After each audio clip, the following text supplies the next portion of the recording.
Amen. Merci. Merci, jeune homme. Ça fait trop plaisir de vous voir, punaise. Wow! La semaine dernière, j'étais là et je devais traduire, donc je ne pouvais pas vous exprimer tout mon amour, mais j'avais tellement envie. J'étais obligé de traduire ce que le pasteur disait. Mais j'avais trop envie de vous dire, mais oh, c'est trop bon de vous voir. Ça fait vraiment plaisir, c'est incroyable. Ça fait plusieurs mois que je suis en dépression depuis que j'ai quitté Impact Jeunesse. C'est vraiment difficile. Non, vraiment, je prends juste quelques instants pour vous dire combien je suis fier de vous, fier de l'équipe. Et je sais qu'ils prennent bien soin de vous. Et je suis fier de voir finalement, de vous voir finalement bouillant, passionné, grandir, progresser, aller de l'avant. Et j'aimerais tellement vous encourager. Je crois que cette série est vraiment là comme un tremplin pour vous à aller encore plus loin. Amen. À aller encore plus loin. À saisir des opportunités, à devenir toujours un peu plus dingue pour Jésus. Je suis impressionné de voir Mathias être transformé, impressionné de voir plusieurs d'entre vous grandir, faire des progrès. Et j'ai soif, j'ai vraiment soif que ce soir Dieu puisse nous parler. Amen. S'il y a quelqu'un d'autre qui a soif. On a 3,5. Vraiment, je m'attends vraiment à ce que Dieu fasse quelque chose de fou. J'aimerais peut-être commencer par relire le texte que vous avez lu toutes ces dernières semaines, ce texte que vous avez pris finalement comme base. Et on va lire 1 Timothée 4. Et je vais commencer au verset 6 et finir au verset 16. Vous avez surtout étudié le verset 12, mais je crois qu'il est bon parfois d'étudier un texte dans son contexte, mais j'imagine ils l'ont déjà fait. Lisons-le ensemble, 1 Timothée 4, versets 6 à 16, et puis après on va attaquer la prédication. 1 Timothée 4, 6 à 16. En exposant ces choses aux frères, tu seras un bon serviteur de Jésus-Christ, nourri. Souvenez-vous, nourri des paroles de la foi et de la bonne doctrine que tu as exactement suivie. Repousse les contes profanes et absurdes. Exerce-toi la piété. L'exercice corporel, le sport est utile à peu de choses, mais la piété est utile à tout, ayant la promesse de la vie présente et de celle qui est à venir. C'est là une parole certaine et entièrement digne d'être reçue. Nous travaillons en effet et nous combattons parce que nous mettons notre espérance dans le Dieu vivant qui est le sauveur de tous les hommes, principalement des croyants. Déclare ces choses et enseigne-les. Que personne ne méprise ta jeunesse, mais sois un modèle pour les fidèles en parole, en conduite, en amour, en foi et en pureté. Jusqu'à ce que je vienne. Applique-toi à la lecture, à l'exhortation, à l'enseignement. Ne néglige pas le don qui est en toi et qui t'a été donné par prophétie avec imposition des mains de l'Assemblée des anciens. Occupe-toi à ces choses. Donne-toi tout entier à elles, afin que tes progrès, alléluia, afin que tes progrès soient évidents de tous. Veille sur toi-même et sur ton enseignement. Persévère dans ces choses, car en agissant ainsi, tu te sauveras toi-même et tu sauveras ceux qui t'écoutent.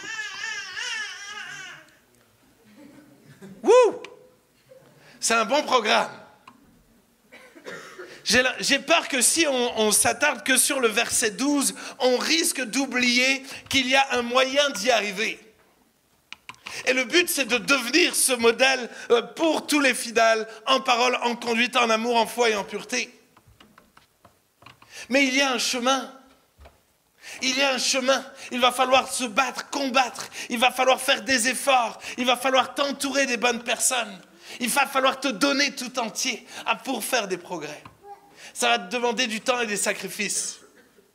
Excusez-moi, mais si tu veux vivre ça, il va falloir repartir à l'école. Et ce soir, finalement, tu es un peu à l'école de Dieu. Ce soir, tu es un peu à l'école de Dieu. Et j'aimerais réellement pouvoir vous communiquer du mieux que je peux, finalement, ce principe qui dit que Dieu nous appelle à être des modèles de foi. Des modèles de foi. Des modèles de foi. Je crois réellement que tu peux être jeune et avoir une foi incroyable qui déplace les montagnes. Je crois que tu peux être jeune et vivre des choses extraordinaires avec Dieu. Et j'ai peur que la plupart d'entre vous, vous vous contentez de laisser Ben donner les paroles de connaissance, de laisser Ben prier pour vous, et vous vivez finalement peu de choses. Vous vivez peu de choses. Et Dieu aimerait vous en faire vivre beaucoup plus. Il aimerait voir votre foi grandir, devenir solide, afin que tu deviennes un bon serviteur de Jésus-Christ. Si on peut lancer la vidéo numéro 1. Simplement, c'est mes top vidéos, là, c'est des vieilles vidéos que j'ai ressorties vraiment du bled de quand j'étais microscopique presque. Mais cette vidéo, elle m'inspire de ouf. Let's go.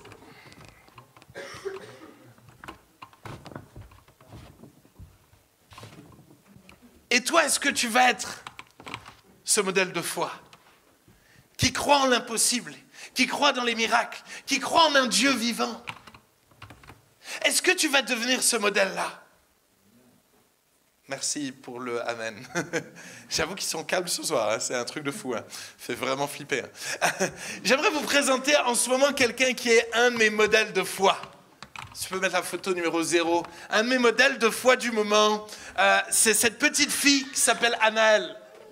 Petite fille qui s'appelle Anaël est un de mes modèles de foi du moment. Cette petite fille, finalement, elle a eu, tout d'un coup, elle a vu sa maman tomber enceinte. Et elle a commencé à dire à sa maman, « Je veux que mon petit frère naisse le même jour que moi. » On lui dit, mais attends, mais je veux dire, tu veux, reste tranquille, laisse le bébé naître quand il veut naître. Elle a dit non. Et elle a commencé à prier tous les jours, avant chaque repas, chaque soir avant de se coucher, pour que son petit frère naisse exactement le même jour qu'elle. Ce n'était pas du tout la date prévue. Et tous les jours, elle va commencer à prier pour ça, commencer à prier pour ça, commencer à prier pour ça.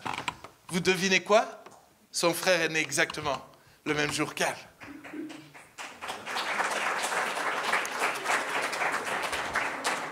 Et ensuite, elle va dire à ses parents, maman, papa, je veux aller au Sénégal. J'ai envie d'aller aider les gens au Sénégal. Puis alors, ils lui disent, ouais, non, mais t'es trop petit, tu peux pas aller au Sénégal. Elle dit non. Et elle a commencé à prier pour ça. Noël arrive, c'était il y a quelques années, Noël arrive, elle va dire à ses parents, je veux pas de cadeau de Noël. Vous mettez de l'argent de côté pour que j'aille au Sénégal. Elle a quoi, 11 ans? Alors, je ne sais pas si quelqu'un, c'est 11 ans à peu près. Noël, son anniversaire, pareil. Et elle commence à prier pour ça, prier pour ça, prier pour ça, prier pour ça. Un jour, je vais la voir, et tout d'un coup, elle entend parler que je pars au Sénégal. Elle s'est mise à pleurer, en disant, mais je sens que Dieu veut que j'aille là-bas. Et elle commence à prier pour ça, à prier pour pouvoir aller au Sénégal. Et alors tout d'un coup, moi je sens dans mon cœur que Dieu me dit de la prendre avec moi. Alors bon, c'est un peu mon côté fou de ramener vraiment des gens bizarres en voyage, n'est-ce pas, hein, les Guyanais. Mais tout d'un coup, je dis ok, mais alors il faut que non seulement tes parents soient ok, il faut que tout soit ok. Et elle prie pour ça, elle prie pour ça. Les parents disent, nous on avait trouvé un billet vraiment pas cher, je sais plus combien, mais style 400 € ou un truc comme ça.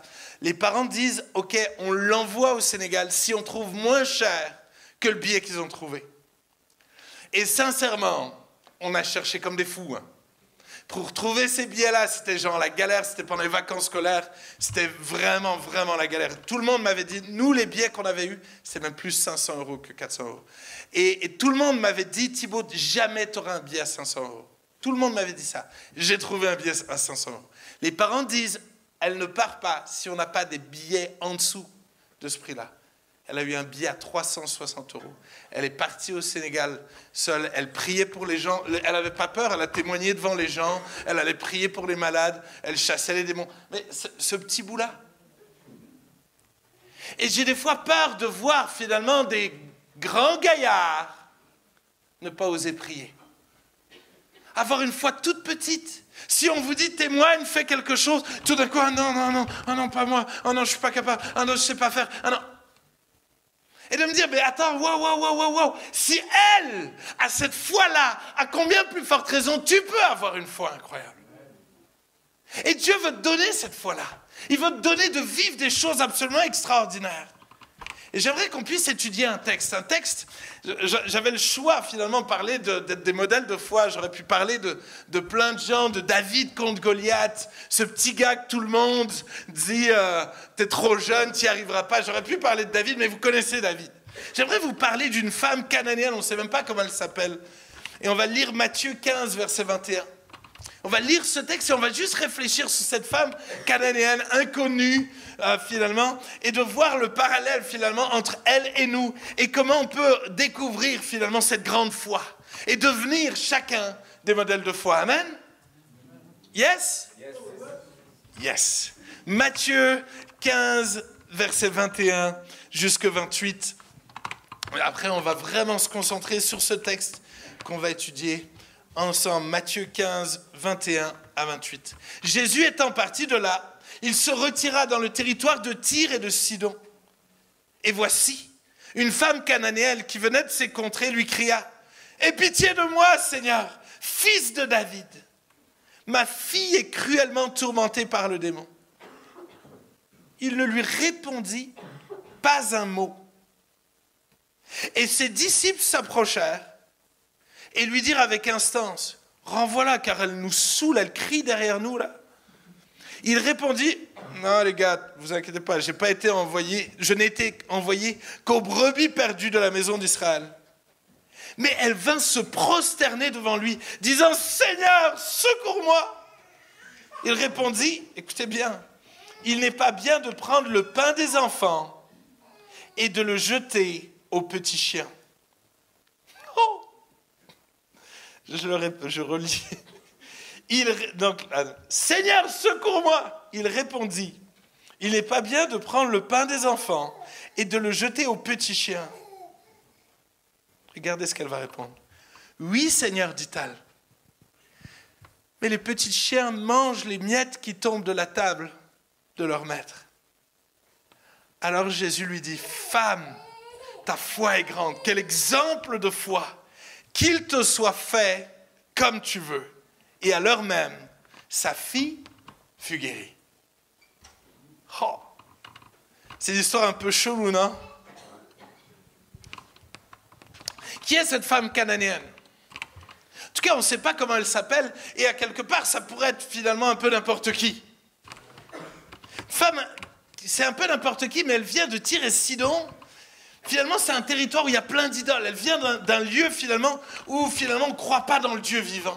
Un peu comme nous, aujourd'hui, on est entouré de Tyr et de Sidon. On est dans une culture où on ne croit pas beaucoup. On ne croit pas en Dieu. La plupart des gens, dans ton lycée, finalement, en cours, tes voisins, tout ça, ils ne croient pas trop en Dieu.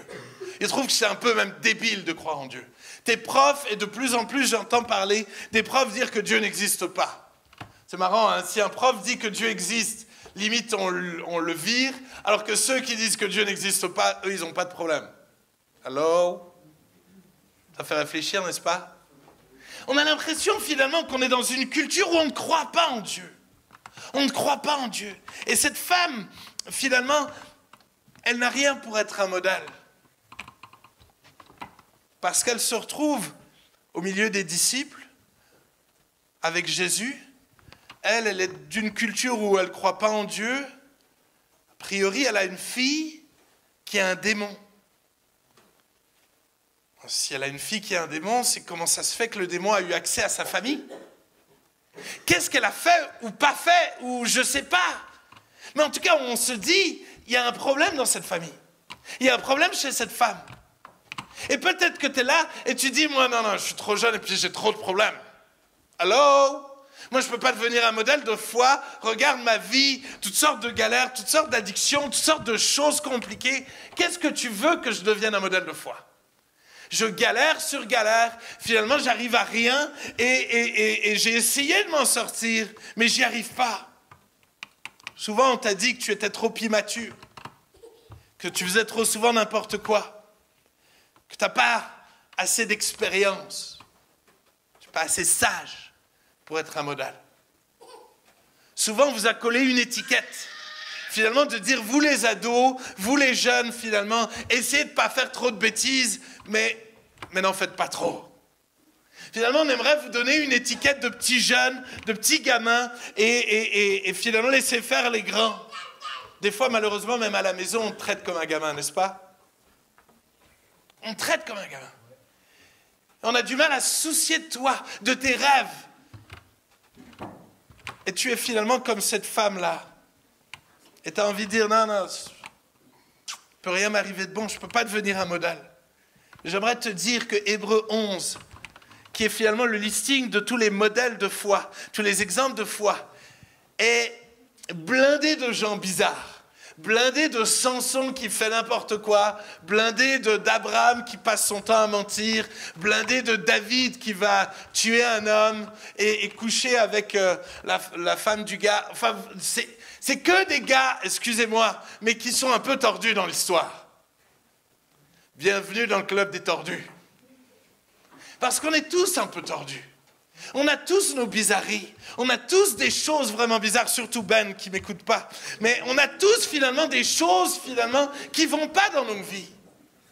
Il n'y a personne ici qui peut se prétendre finalement de tout gérer dans sa vie. Cette femme-là, elle reconnaît qu'elle n'y arrive pas. Elle reconnaît qu'elle n'arrive pas à gérer. Elle n'arrive pas à gérer sa fille, elle n'arrive pas à gérer finalement les puissances démoniaques. Tu sais, moi, quand j'avais ton âge, je suis tombé dans la pornographie, je suis tombé dans toutes sortes de choses. Et malheureusement, on aurait pu dire, mais il n'y a pas de place pour un gars comme ça. Et tout d'un coup, à l'âge de 17 ans, on a commencé à me donner des responsabilités. À PlayStation, j'ai commencé à faire des camps d'évangélisation. J'ai commencé finalement à être investi. J'ai fait la vidéoprojection, j'ai fait la sono, j'ai fait LPG, j'ai commencé Quartier Libre. J'étais vraiment dans les toutes premières équipes qui ont commencé Quartier Libre. J'étais pas capable, j'étais pas choisi, j'étais pas choisissable. Mais il y a des gens qui ont cru en moi. Il y a des gens qui ont cru en moi. J'ai eu la chance, quand j'avais l'âge de 18 ans, d'organiser un spectacle d'évangélisation qui s'appelait Vite à vie. C'est l'ancêtre de Une nuit sur la terre. Mais j'avais 18 ans. J'ai loué une salle, j'ai tout organisé, j'ai appelé tous les journaux, on était dans tous les journaux de la ville. Mais j'avais 18 ans. Ça fait flipper, non ? Parce que beaucoup d'entre vous, vous avez 18 ans. Mais j'ai commencé comme ça. Est-ce que j'étais finalement au top? J'étais pas du tout au top. Je me suis planté des milliers de fois. Avant, après, pendant, des milliers de fois. Mais j'avais envie de devenir ce modèle-là. J'avais envie qu'il se passe quelque chose. Je refusais finalement de mépriser ma propre jeunesse. Et c'est marrant parce que souvent les gens méprisent votre jeunesse, mais vous la méprisez très bien vous-même. La plupart d'entre vous, je suis nul, je ne suis pas capable, j'arriverai jamais à rien. Oh! Vous vous rendez fou? Vous avez tellement de potentiel. Vous êtes des gens tellement dingues, franchement, sérieusement. Vous avez tellement de potentiel. Mais constamment, vous dénigrez. Constamment, vous regardez à ce que vous n'arrivez pas, au lieu de regarder à ce Jésus qui est capable d'agir et d'intervenir. La plupart d'entre vous, vous n'êtes pas des modèles de foi parce que vous cherchez à avoir la foi en vous-même. La foi ne dépend pas de vous, la foi dépend de Dieu. La foi ne dépend pas de ce que vous savez faire ou ne savez pas faire. La foi dépend de Dieu et de Dieu seulement. Alors, tout d'un coup, cette femme vient et elle va dire un truc quand même assez dingue. Elle va dire « Aie pitié de moi, Seigneur, fils de David. » Et tu as envie de dire « Mais d'où tu sais ça ?» Je veux dire, c'est quasiment une des premières à dire « fils de David ». Dire « fils de David », c'est « je reconnais que tu es le Messie, que tu es le sauveur promis ». Elle a une révélation de malade, cette femme. Et tu dis « Mais tu viens d'où ? Qu'est-ce qui fait que tu dis ça ?» La solution est dans Marc 7, verset 25. Marc 7, verset 25, c'est un texte qui est parallèle à celui-là. Dans les évangiles, il y a souvent la même histoire qui est racontée par finalement 3 ou 4 évangélistes différents. Donc ils vont des fois apporter des nuances au texte. C'est pour ça que dans Marc 7, verset 25, il est écrit « Car une femme dont la fille était possédée d'un esprit impur, entendit parler de lui et vint se jeter à ses pieds. Elle entendit parler de lui. Et toi, tu entends quoi? Tu entends quoi de qui? Tu veux devenir un modèle de foi. Tu écoutes quoi? Tu passes ton temps à écouter quoi? La Bible dit que la foi vient de ce qu'on entend, et ce qu'on entend vient de la parole de Dieu. Moi, ce texte, il me fait bizarre. Je le dis souvent, hein, mais ce texte, il me fait délirer. Pourquoi c'est pas écrit « La foi vient de ce qu'on entend la parole de Dieu ». Hello? Ce serait plus simple de dire aux gens qui ont écrit la Bible « Hello, changez la Bible !» La foi vient de ce qu'on entend la parole de Dieu, c'est plus simple. Mais il écrit « La foi vient de ce qu'on entend, virgule, et ce qu'on entend vient de la parole de Dieu ». La foi vient de ce que tu entends.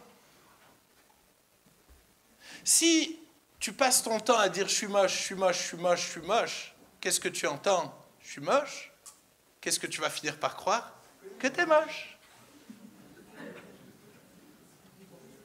La foi vient de ce que tu entends. À force d'écouter n'importe quoi, j'ai peur que tu commences à croire n'importe quoi. Et de plus en plus de jeunes gens, écoutez-moi bien, de plus en plus de jeunes gens de votre âge, vous commencez à croire que finalement, l'homosexualité, c'est pas si grave. Vous commencez à croire toutes sortes de choses comme ça. Parce que vous passez tout votre temps à regarder des séries télévisées, où vous voyez constamment des homosexuels, et vous venez avec des arguments, oui, mais ils s'aiment, oui, non, mais c'est pas grave, et puis il faut vivre avec son temps. Petit à petit, dis-moi ce que tu regardes, et je te dirai ce que tu crois. Dis-moi ce que tu regardes, ou ce que tu écoutes. Vous faites flipper, les amis. Vous avez constamment des écouteurs aux oreilles. Constamment. Constamment. Ça fait flipper. Parce que constamment, vous êtes en train de nourrir votre foi. Et j'ai peur que ça ne soit pas forcément avec des bonnes choses.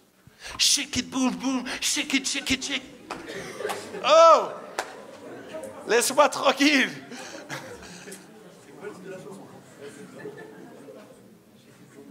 Ah mais c'est dingue. C'est une nouvelle chanson que je viens de composer. Non mais, les amis, vous n'imaginez pas comment vous êtes influencés. Vous n'imaginez pas. Maintenant, si vous commencez à écouter la parole de Dieu, vous n'imaginez pas ce que la parole de Dieu peut faire. Si vous commencez à lire la Bible, vous n'imaginez pas ce qu'elle va pouvoir produire en vous. Si vous commencez à mettre du temps à part pour écouter des louanges de Dieu, du temps à part pour écouter des prédications. Moi, quand j'avais, à partir, je pense, de 18, 19 ans, j'ai commencé à écouter des prédications. Tout le temps, tout le temps. Moi, je passe souvent, pendant mes semaines, j'écoute au moins, je sais pas, 3 ou 4 prédications par semaine. En plus des cultes. J'essaye de me nourrir. C'est dur. Hello? C'est dur. Vous avez fait une série sur la parole de Dieu, mais je suis sûr qu'elle est déjà loin, la série, non? Elle est loin? C'est dur de lire la parole. C'est dur de se nourrir. C'est dur de continuer de se nourrir. Mais Paul va dire à Timothée, nourris-toi de la bonne doctrine. Ne te nourris pas des bizarreries sur Internet, parce que là aussi, des fois on écoute des prédications sur Internet, mais on écoute tout et n'importe quoi. Et après on s'étonne qu'on fait n'importe quoi. J'ai envie de t'encourager à faire attention à ce que tu écoutes. Petit témoignage. J'ai un gars, littéralement, il vient de se convertir.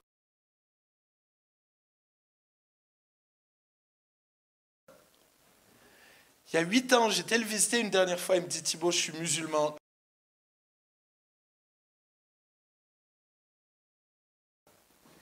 Et là, Dieu l'a cherché de ouf.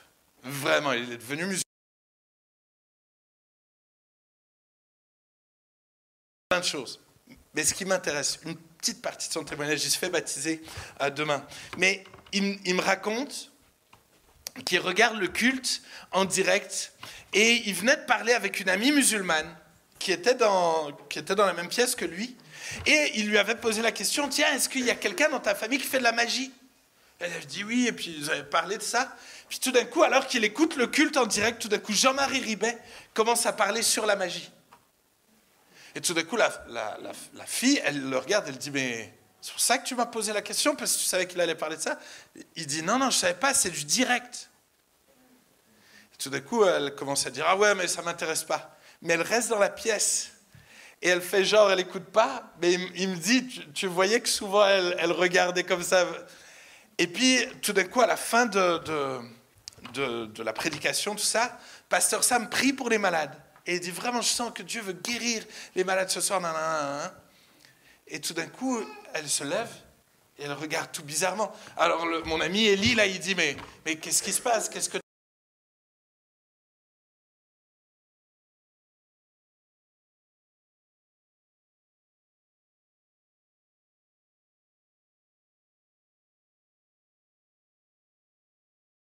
souffre toute la journée, tout le temps. Mais au moment où ton pasteur, là, il a dit que Dieu est là et qu'il veut guérir les malades, à ce moment-là, j'étais guéri, j'ai plus du tout mal.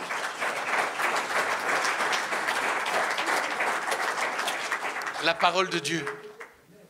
La parole de Dieu. La parole de Dieu. Qu'est-ce que tu écoutes? Elle va écouter la bonne personne. Elle va traîner avec les bonnes personnes. Tu traînes avec qui? C'est qui tes modèles? C'est qui t'enseigne? Est-ce que tu vas dans une connexion? Est-ce que tu t'entoures des bonnes personnes? Moi, j'ai peur de voir peu de gens devenir des modèles de foi qui n'ont pas commencé dans des groupes de maison à apprendre pour eux-mêmes.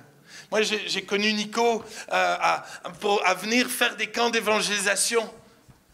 Mais je l'ai vu se battre, je l'ai vu batailler, je l'ai vu finalement grandir dans sa foi. Mais aujourd'hui, c'est un modèle de foi. Mais il a commencé par apprendre, par s'entourer des bonnes personnes. Je pourrais parler de Youssef, je pourrais parler de Ben. Ils ont tous, je les ai vus grandir, je les ai vus commencer. Mais les gars avaient soif. Ils se sont entourés des bonnes personnes. Et toi, tu t'entoures de qui? Tu traînes avec qui? Tu traînes avec qui? Tu te laisses enseigner par qui? Vous savez, il faut que je me dépêche un petit peu, mais certains, vous savez ça, mais j'ai grandi dans une famille un peu compliquée. Mais ma maman, quand elle s'est convertie, tout de suite, elle a commencé à prier pour tout et n'importe quoi. Quand on n'avait pas à manger à la maison, elle priait pour ça. Un jour, j'ai trébuché, je me suis ouvert. Et j'avais une grande cicatrice et je pleurais, non pas de douleur, mais parce que finalement on allait se moquer de ma cicatrice à l'école. Et alors que je dis ça à ma maman elle dit, mais elle prie pour ça. Elle priait pour tout. Elle avait la foi pour tout. Même pour qu'une cicatrice rétrécisse. Hello? Il faut être un peu bizarre pour penser ça, mais c'est ma mère. C'est pour ça que je suis comme ça. Et donc, tous les jours, on commençait à prier pour ma cicatrice. Littéralement, tous les jours, on mesurait. Tous les jours, elle diminuait d'1 centimètre. Tous les jours. Jusqu'au jour où j'ai arrêté de prier pour ça. Et il me reste un tout petit bout de cicatrice. J'ai grandi dans un environnement comme ça. J'ai eu la chance d'avoir des modèles. Et certains d'entre vous, vous avez des bons modèles de foi à la maison. S'il vous plaît, priez avec vos parents. Si vous avez des parents qui aiment Dieu, priez avec eux. N'ayez pas honte de prier avec eux. Apprenez d'eux. Peut-être vous n'en avez pas. Alors saoulez les responsables. Allez dans une connexion. Mais entourez-vous de gens qui ont la foi. Traînez avec Ben. Le jour où vous dites que vous êtes malade, Ben, il est à côté de vous. Vous êtes foutus. Il va prier pour vous. Vous perdez un téléphone. Il ne faut pas nous dire ça. Nous, on prie pour ça. Quoi qu'il t'arrive, on risque de dire, viens, on prie. Mais pourquoi? Mais parce qu'on a grandi dans un environnement, finalement, de foi. Je vais plus loin. Elle va quand même faire une belle prière. Aie pitié de moi, Seigneur, fils de David. Elle va reconnaître vraiment que Jésus est le sauveur. Et la Bible dit, il ne lui répondit pas un mot. What? Non mais c'est quoi cette église? Non mais c'est quoi ce groupe de maison? T'as vu comment on m'a traité? Non mais c'est quoi le problème? Tu sais qui je suis? Il ne lui a pas répondu un mot, mais elle a continué. Mais au point où les disciples, ils sont allés voir Jésus en mode, là, elle devient relou quand même. Hein? Fais quelque chose, là, dis-lui un truc. Et Jésus, tu sais ce qu'il dit? Non, non, moi je ne suis pas venu pour elle. Renvoyez-la. Je ne suis pas venu pour elle. Regarde ce que la Bible dit. Oh, putain, c'est un truc de fou. Alors qu'elle était, tu vois, elle crie derrière nous, et verset 25, mais elle vint se prosterner devant lui. Elle lâche rien. Jésus lui tourne le dos. Jésus part. Elle le poursuit. Si tu veux devenir un modèle de foi, il va falloir apprendre à te bouger les fesses. Et, excusez-moi, arrêtez d'être fragile. J'ai l'impression que dès que les choses ne se passent pas comme tu le voudrais, alors tu abandonnes. Je suis frustré, bon, mais en ce moment, là, mes connexions, en ce moment, toujours le jour même, ah non, viens pas. Ah non, je me sens pas bien. Ah non, j'ai pas envie de venir. Ah non, je suis malade. Ah non, je suis... Si tu es malade, viens à la maison. C'est le moment où tu as besoin de venir à la connexion pour qu'on prie pour toi et que tu sois guéri. J'ai des fois l'impression, si tu es malade, viens à l'église. Hello. L'église, la maison de Dieu, là où on va chercher la face de Dieu, là où il y a des hommes de Dieu, tu es malade et parce que tu es malade, tu ne viens pas vers la solution. Alors, je suis le seul à trouver ça débile. Moi, je trouve ça, excusez-moi, mais je trouve ça vachement débile. Si tu es malade, si tu as un problème, si tu as une galère, excuse-moi, mais l'endroit où tu dois aller, c'est là où il y a la présence de Dieu, c'est là où il y a Jésus. Et si tu as l'impression qu'il ne répond pas à ta prière, ben persévère. Elle a persévéré. Elle a persévéré, elle n'a rien lâché. Elle n'a rien lâché. Parce qu'elle savait qu'il était le Sauveur, le Fils de Dieu. Elle avait décidé de confesser qu'il était le Fils de Dieu. Tu sais, je pense qu'une de ses forces, et nous on ne l'a pas, une de ses forces, c'est qu'elle réalise qu'elle n'a pas d'autre solution. La plupart d'entre vous, vous croyez que vous avez plein d'autres solutions. Les médicaments, vos parents qui vont vous chouchouter. « Oh, t'es malade, bono. » J'ai peur que vous avez trop la vie belle. Sincèrement. Moi, régulièrement, en ce moment, je dis aux parents, faites galérer vos jeunes, là, un petit peu, histoire que leur foi grandisse. Mais j'ai peur que votre foi est très fragile. Mais pourquoi? Parce que vous avez d'autres solutions. Vous n'avez pas juste Jésus. Mais je te promets une chose, le jour où tu n'as que Jésus, je te promets une chose. Ta foi va grandir. Parce que tu vas t'attacher à lui, tu n'auras pas le choix. Tu n'auras pas le choix. Quand tu as une galère, excuse-moi, quand tu as une galère, il veut agir. Il aimerait tellement intervenir. Moi, je me souviens de Mike. Tu peux mettre la photo de Mike, tiens. Photo numéro 4. Mike, que vous connaissez un petit peu, moi je me souviens de Mike, là, qui est... Sur ma droite, oui, ça passe, c'était il n'y a pas longtemps. J'étais gentil. Je pourrais parler d'Eliel aussi sur ce sujet, n'est-ce pas, Eliel? Là, il dit non, par Dieu. Mike, je me souviens de Mike, quand il avait votre âge, un mardi soir, on était dans le verger là-bas. Et puis Mike, il était dans sa phase vraiment, je crois pas trop. Mais à un moment donné, Dieu me dit, ce soir, tu vas leur dire aux jeunes, Eliel devait être là aussi, en tout cas, il y avait toute une brochette de jeunes, un peu... relou. Mais tous ces jeunes étaient là et Dieu me dit de leur dire tout ce que vous allez demander à Dieu, Dieu va vous le donner. Ça fait flipper ce genre de phrase, puisque tu dis s'il demande une Porsche, qu'est-ce qui va se passer? Mais Mike était là et Mike, il venait d'être refusé pour travailler à EDF-GDF. Tu me corriges si je dis une bêtise. Il venait d'être refusé pour ça. Et donc tout d'un coup, il entend ça, il dit ok. Ben, si tu es le Dieu de l'impossible, alors tu me donnes quand même de rentrer dans cette boîte-là. C'est ça. Et alors j'ai envie de dire le lendemain, mais c'était un peu plus loin que le lendemain. Ouais, un peu plus loin que le lendemain, je ne sais plus quand exactement. Mais tout d'un coup, alors qu'il avait été refusé, ils n'avaient qu'une place et il l'avait donné à quelqu'un d'autre. Tout d'un coup, ils ont rappelé ses parents et ils lui ont dit, on a créé un nouveau poste juste pour le prendre, tellement on veut qu'il vienne avec nous. Et depuis ce jour-là, Parce qu'il était vraiment pas terrible, donc c'est vraiment un miracle, hein, vous imaginez même pas. C'est pas genre parce qu'il était super cool, non, non, ça marche pas. Et depuis ce jour-là, c'est son job. Mais excusez-moi, mais parce qu'à un moment donné, Jésus est réellement la solution à tous tes soucis, à toutes tes difficultés, à toutes tes galères. Il n'y a rien qui est impossible à Dieu. Mais tu as des ennemis à ta foi. Les mauvais ennemis à ta foi, c'est les mauvaises compagnies. Les disciples disent, non, non, laisse-la, laisse, pars. Non, il faut qu'elle nous laisse tranquille, là. Qu'elle se taise. Et malheureusement, des fois, il y a des gens autour de vous qui finalement font du mal à ta foi. Tu te traînes avec des gens qui se plaignent tout le temps, qui sont toujours négatifs. Non, non, non, non, non, non. Apprends à les ignorer.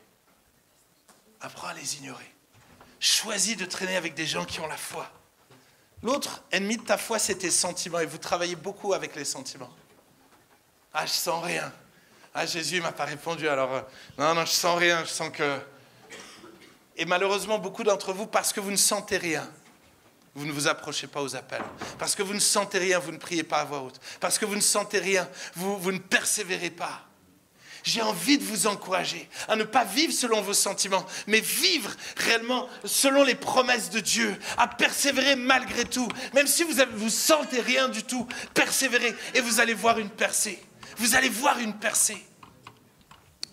Mais le dernier ennemi de la foi, et après je vais aller à ma conclusion, le dernier ennemi de la foi, et je vais m'arrêter un peu là-dessus, c'est ta susceptibilité.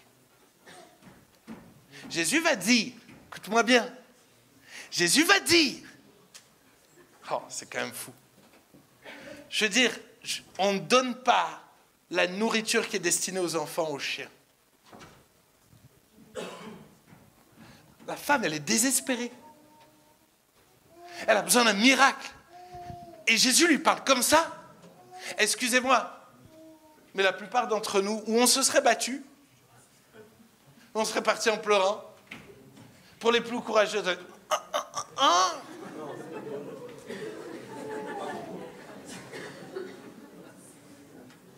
ça c'est Lucas, ça. Mais j'ai l'impression qu'on est vachement susceptible.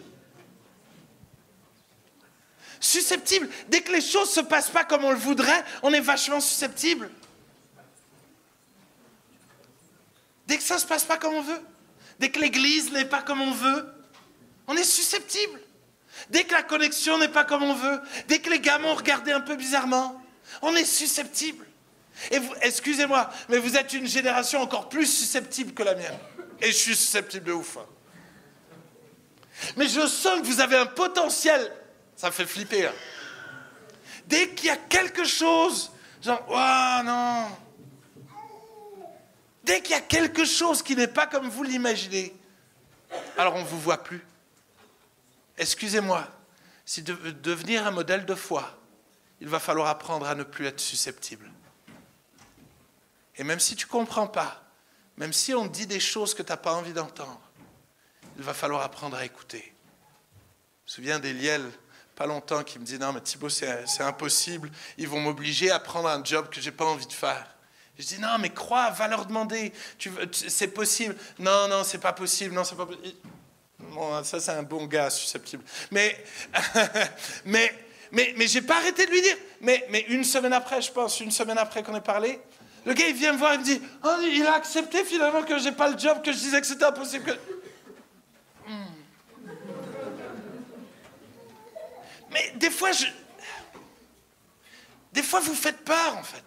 Vous faites peur parce que vous êtes devenu tellement susceptible, tellement fragile. À la moindre difficulté, on ne vous voit plus. Foi, c'est le même mot pour fidélité.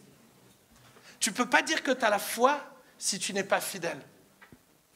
Tu ne peux pas dire que tu as la foi si tu n'es pas fidèle. Ta foi va se marquer par ta fidélité à venir à l'église, ta fidélité à prier, ta fidélité à avancer, même si c'est difficile, même si tu ne comprends pas, même si on te met des bâtons dans les roues. Ta foi va finalement se montrer ou se révéler dans la difficulté. C'est là qu'on va découvrir quelle est ta foi. Je termine avec cette dernière image. C'est une grande image. Si tu peux préparer la vidéo numéro 3. Prisca, tu m'as ramené le truc? Super.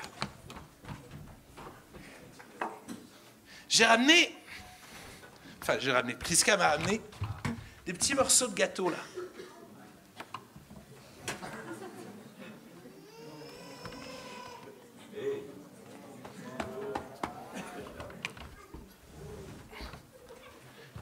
Jésus va dire,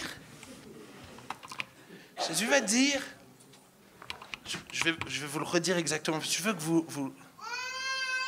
Il n'est pas bien de prendre le pain des enfants et de le jeter aux petits chiens. Oui, Seigneur, dit-elle, mais les petits chiens mangent les miettes qui tombent de la table de leur maître.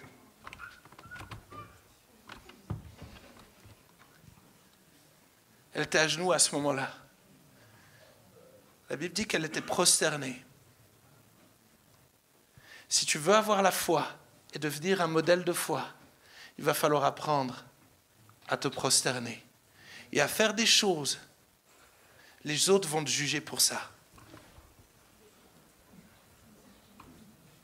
Les autres vont te juger pour ça. Tu seras incomprise. Mais c'est le seul moyen de devenir un modèle de foi. C'est d'apprendre à faire des choses que les gens ne comprendront pas. Apprendre à commencer à témoigner dans ta classe, tu ne seras pas compris. Mais c'est là où ta foi va grandir, où tu vas vivre des choses. C'est commencer à prier pour les malades, tu ne seras pas compris. C'est commencer à venir à l'église. Moi je n'étais pas compris quand j'ai commencé à venir à l'église. Je venais à l'église tous les jours. Ma mère, elle devenait dingue. C'était des disputes tout le temps. Mais je ne voulais pas lâcher. Je voulais pas lâcher. Est-ce que j'ai fait des erreurs? Oui, j'en ai fait. Mais je ne voulais pas lâcher. Je n'avais pas peur. Tous mes amis me prenaient pour un fou. Moi, je n'avais pas beaucoup d'amis. Moi, j'étais le TTS farfelu de l'église. C'est moi. Le radical. Et vous me connaissez comme ça. Je veux dire, c'est pas un scoop. Mais je m'en fous. Excusez-moi, je m'en fous. Moi, je veux les miettes. Parce que les miettes, excusez-moi, aussi petites soient les miettes sont puissantes pour produire l'impossible. Tu peux lancer la vidéo. La Bible dit que la foi est comme un grain de moutarde, comme une miette, comme une petite miette. Cette petite miette-là, cette petite semence est suffisante pour devenir finalement une forêt, un grand arbre. Cette petite semence, finalement, dans toute l'histoire de l'humanité, a changé des milliers de vies, des millions de vies, des milliards de vies. Depuis la nuit des temps, cette petite semence, ces petites miettes-là, ont servi à guérir des millions de gens, à relever des captifs, à libérer des gens dans la pornographie, dans la drogue, dans l'alcool, à libérer des gens de la peur, de la cigarette. Cette petite semence, cette petite miette est suffisante. Cette petite miette, cette petite miette, cette petite miette. Est-ce que tu veux vraiment la petite miette? Est-ce que réellement tu veux cette petite miette-là? Est-ce que tu es prêt à t'humilier? Est-ce que tu es prêt à t'humilier? Mais si tu t'humilies et tu commences à accepter, à te nourrir de ces miettes-là de la parole de Dieu, tu n'imagines pas le modèle que tu vas devenir.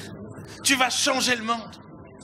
Tu vas changer le monde. Tu vas vivre des choses absolument extraordinaires. Si seulement tu acceptes une petite miette. Une petite miette. Si tu peux arrêter la vidéo, merci beaucoup. Si l'équipe de louange peut se mettre en place.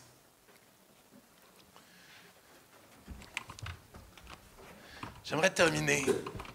Je n'ai pas du tout fini ma prédication, mais on va surtout prendre le temps de prier.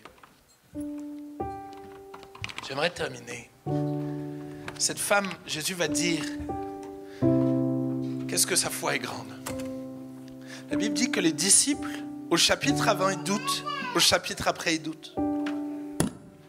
Les disciples qui sont les plus proches de Jésus vont constamment douter. Beaucoup d'entre vous, vous êtes l'image de ces disciples-là, ça fait des années que vous êtes là. Vous devriez être des maîtres de foi. Vous devriez être maintenant des responsables dans l'Église. Certains d'entre vous, vous avez un potentiel de fou. Vous devriez être des modèles. Mais malheureusement, vous êtes comme ces disciples, incapables de se prosterner, incapables de persévérer, incapables de perdre la face. Les disciples étaient constamment en train de dire « Hey, je suis pas trop mal, hein? Je suis le premier, non? Non? Je suis le meilleur, non? Hein? » Constamment à propos d'eux-mêmes. Et j'ai peur que nous, on peut vite devenir comme ça. Hein, je suis pas trop mal. Hein, je suis un bon chrétien. Sois pas un bon chrétien. C'est parce que je suis pas un bon chrétien que ma foi a grandi. C'est parce que je suis un mauvais chrétien. Mais parce que je suis un mauvais chrétien, je suis obligé de m'attacher à Jésus, de revenir à Jésus. Je suis obligé de m'attacher à lui. Parce que je suis un mauvais chrétien. Mais je l'assume. C'est ce que je suis. C'est pour ça que Jésus est mort sur la croix. Mais beaucoup d'entre vous, vous êtes devenus des bons chrétiens. Et donc vous n'êtes pas des modèles de foi parce que vous n'avez pas besoin de Jésus. Vous gérez votre vie sans Jésus. Vous n'avez pas besoin de miracles. Vos parents pourvoient tous vos besoins. Tout va bien. Mais c'est le jour où ça n'ira pas. C'est le jour où tu seras au bout du bout que tu n'auras pas le choix de crier à Jésus. Et je te promets que ce jour-là, tu vas découvrir une foi que tu ne connaissais pas. Cette femme est devenue un modèle. Comme Aurore qui est là est devenue un modèle.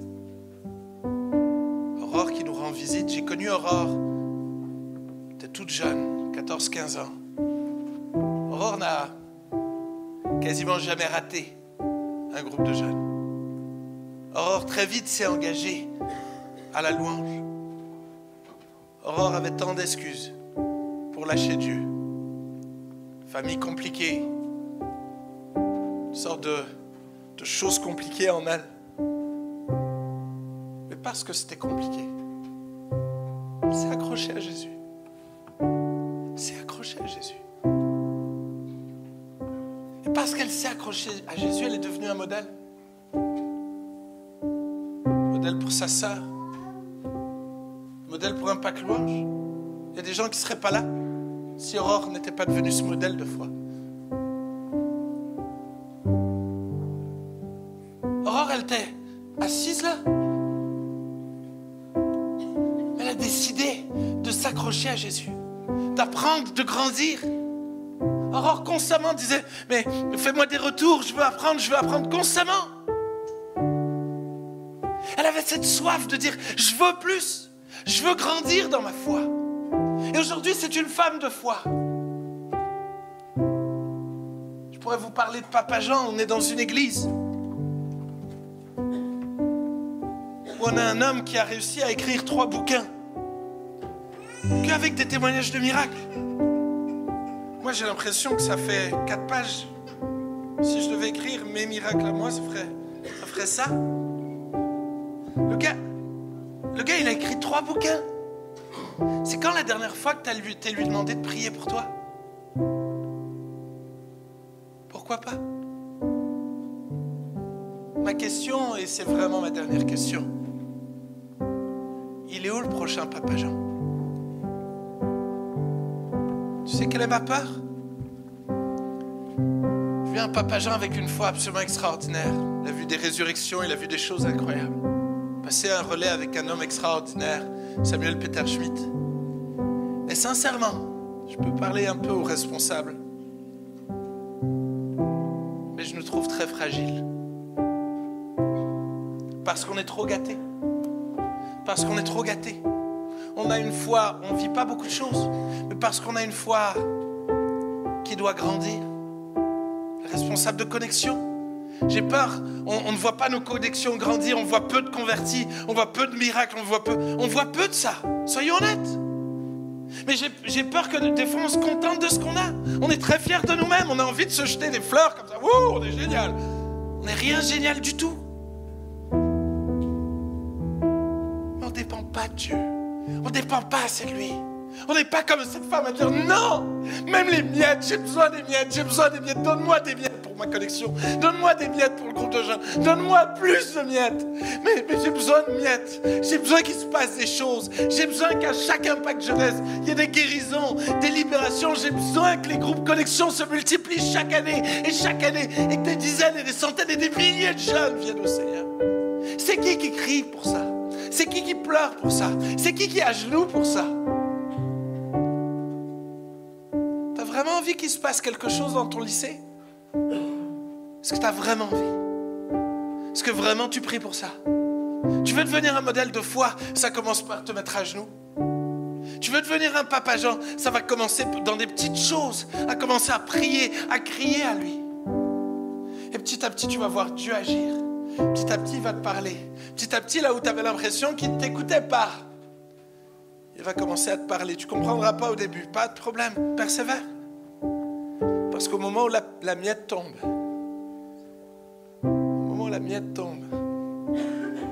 tu sais que l'impossible devient possible. L'impossible devient possible. Et je crois qu'il y a au milieu de nous des gens qui ont un appel absolument extraordinaire. Vous n'imaginez pas. Vous n'imaginez pas ce que Dieu veut faire au travers de vous. Peut-être que vous êtes partis en vrille, pas de problème. Et Dieu vous appelle à devenir des modèles de foi. Fermons nos yeux.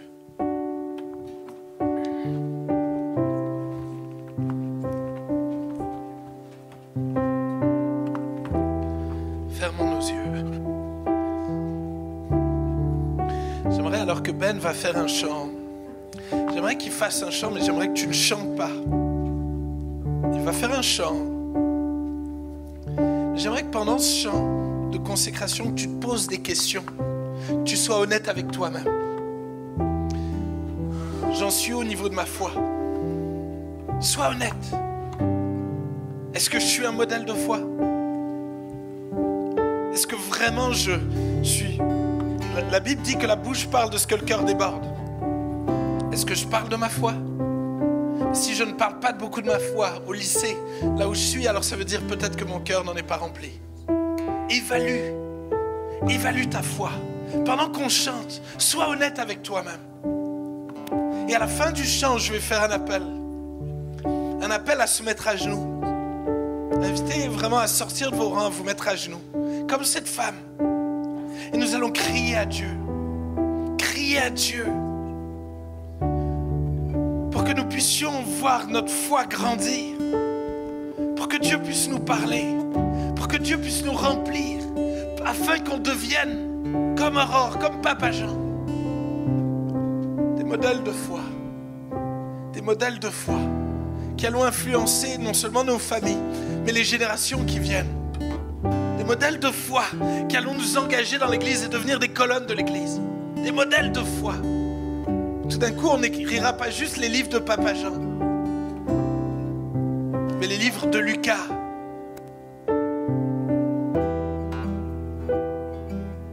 Les livres de Naomi. Les livres de Tristan. Les livres des uns et des autres. Parce que nous allons devenir ces modèles de foi.